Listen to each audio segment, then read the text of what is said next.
All right, ready to dive into the world of false teeth with me? I know, I know. Maybe not as exciting as, like, the secrets of the pyramids. Right. But trust me on this. I was going through these articles you sent, and there's actually some really fascinating stuff here. Yeah, dentures and all that, it's not usually dinner conversation. Exactly. But we should be talking about it more because it's way more common than I thought. Yeah. One article mentioned almost half the people who need dentures are under 60. Under 60. It's true. It's not just your grandparents anymore. Right. So what's the deal? I always thought it was just you get old, you lose teeth, end of story. It's way more nuanced than that. Okay, so like what Yeah. what else can cause it besides just age? Well, for one, a lot of things can lead to tooth loss, gum disease, Ah, right. Makes sense. chronic toothaches, even difficulty eating certain foods. It really impacts your whole life. So it's about your well-being, not just how your teeth look. Exactly. One article even talked about how dentures can be life-changing for people's self-esteem if they've been hiding their smile. Wow. I Yeah. hadn't thought about that. It's easy to take for granted just being able to, like, bite into an apple without a second thought. Absolutely. And that's why, even if you're not thinking about dentures now, taking care of your teeth is so crucial. So regular checkups, brushing, flossing, All that good stuff, it really adds up over time. gotcha. But let's say you do end up needing dentures. Yeah. How do those even work these days? Is it still that whole, like, plastic and glue situation, I imagine?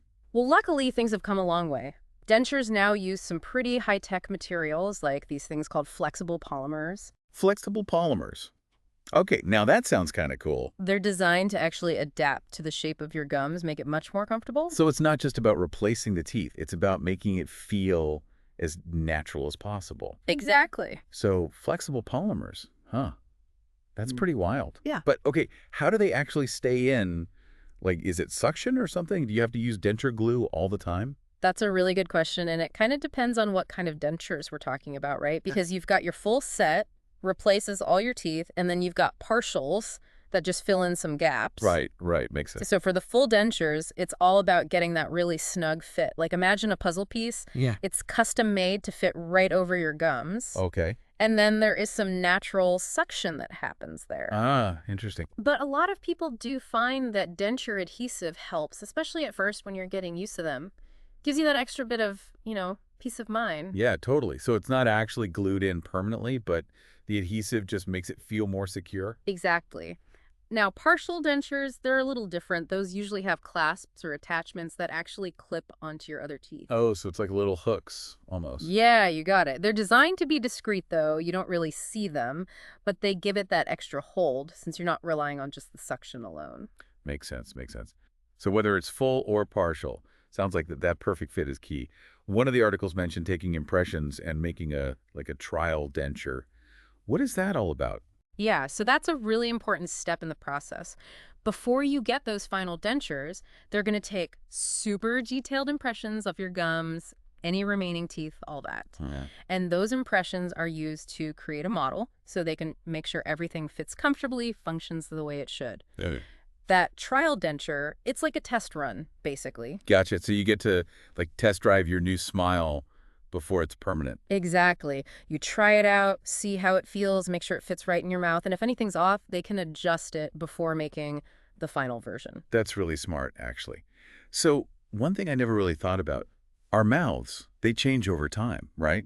Like our bodies do. That's a really good point. They absolutely do. As we age, the bones and gums, they can actually shrink a bit, which can make dentures feel loose after a while. Whoa, really? So it's not the dentures wearing down, it's like your mouth itself is changing shape. Precisely. And that's why those regular dental checkups, they're important even if you have dentures. They can keep an eye on things, make adjustments as needed. Sometimes it's a simple fix like a reline, which is where they kind of resurface the part that touches your gums to make it fit better. Interesting. So it's not just a one and done kind of thing. Not necessarily, no. In other cases, they might recommend something called rebasing, which is more involved, where they basically create a whole new base for the denture, but they can often use your existing teeth from the denture on top of that. So there are options. That's good to know. You're not just stuck with a pair that doesn't fit comfortably after a few years. Now, besides dentures, you sent over some stuff on implants and bridges too. What's the deal with those? They seem to be getting pretty popular. They are, and for good reason.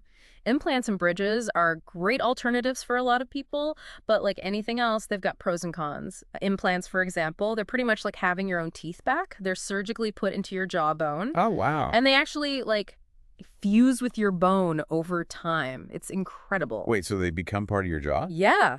That's why people like them so much. They're super durable, feel very natural, and they can actually last a lifetime if you take good care of them. Wow. Okay. That is high tech. Right. So they're great, but they usually cost more, longer healing process because of the surgery and all that. So implants are like the heavy hitters. Yeah. What about bridges? What makes them different? So bridges literally bridge the gap, like the name says.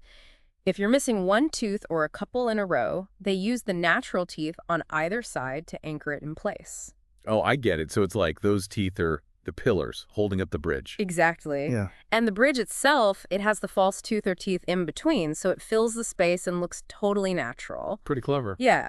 And they're usually less invasive than implants, no surgery typically, so that's a plus for a lot of people. Right, right. So it sounds like deciding between all these different options, implants, bridges, dentures, that's not something you can just decide on your own, huh?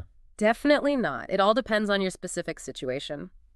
How healthy your other teeth are, your budget, what you're comfortable with. It's wild, honestly. All these options from those high-tech implants to the, I guess, more classic dentures. Yeah. But I'm guessing there's more to it than just like the procedure itself. Oh, for sure. We've talked about how durable implants are, how natural they feel. But, the flip side is they usually cost a bit more, and the healing time is longer because of the surgery. Right, makes sense. And bridges, less invasive, sure, but they need those strong teeth on either side to work. If those aren't in great shape, you might need extra work done, which adds to the whole thing. See, that's what I wouldn't have thought about before all this research. It's not just the missing tooth. It's your whole mouth, your health, even your lifestyle kind of factors in. 100%. And that's where, honestly, having a good dentist makes all the difference. They're the ones who can look at everything, not just your teeth and gums, but your budget, what you do, even what you want, and help you figure out what's best. So, like, don't be afraid to ask questions. Speak up if you're not sure about something. Exactly. It's your smile, right? You get a say in it. So true. You know, honestly, this whole deep dive has really changed how I see this. Yeah. I used to think dentures, implants, all that, it was just cosmetic.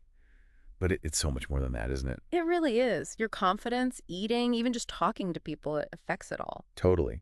Like we were saying before, you don't realize how much you rely on just having a healthy smile until it's not there. And I think more and more people are realizing that, how connected oral health is to just feeling good overall. It's not just about appearances. It's about living your life to the fullest. Couldn't have said it better myself.